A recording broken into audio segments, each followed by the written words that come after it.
4차 유행의 기세가 꺾이지 않는 가운데 오늘 수도권을 비롯해서 전국 초등학교 그리고 중학교, 고등학교 대부분이 학교 문을 열었습니다. 교육부는 학습 결손을 막기 위해서 등교 인원을 차차 늘려나가겠다는 방침인데 코로나19가 더 번지진 않을지 우려의 목소리도 나오고 있습니다. 현장에 나가 있는 취재기자 연결해 보겠습니다. 김혜린 기자.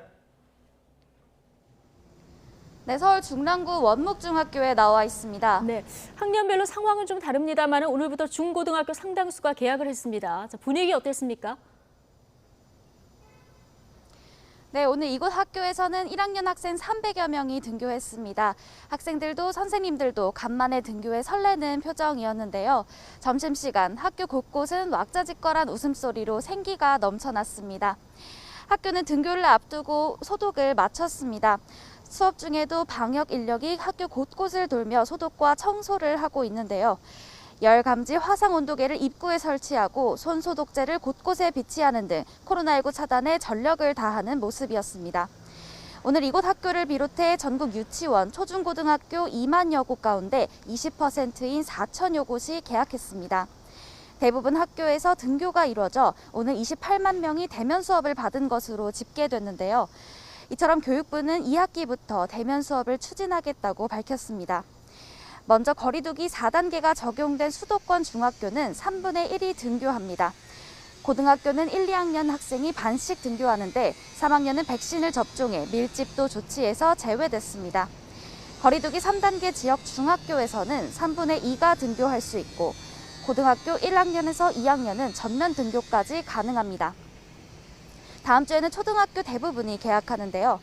수도권 초등학교는 1, 2학년이 대면 수업을, 3학년에서 6학년이 원격 수업을 받습니다. 비수도권 지역의 경우 3학년에서 6학년은 4분의 3이 등교합니다. 이런 가운데 다음 달 6일부터는 등교가 지금보다 더 확대됩니다. 이 구체적인 내용도 들어볼까요? 네, 교육부는 다음 달 3일까지 방역 상황을 점검해 본격적으로 등교를 확대해 나가기로 했는데요. 다음 달 6일부터는 거리두기 4단계 적용 지역이 아닌 곳에서 유치원과 초중, 고등학교가 전면 등교를 시작합니다.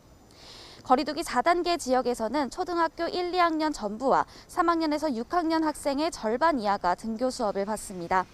중학생은 3분의 2 이하가, 고등학생은 전체 인원이 등교할 수 있습니다. 교육부는 이와 같은 2학기 학사 운영 범위 안에서 학교별, 지역별 여건에 따라 자율적으로 등교를 확대할 수 있도록 하겠다는 방침인데요. 코로나19 상황이 길어지면서 학습 결손과 사회성 저하 등 문제가 나타나고 있다는 점을 등교 확대의 이유로 들었습니다. 하지만 청와대 게시판에는 등교 확대를 반대하는 청원이 올라오는 등 우려의 목소리가 큰데요.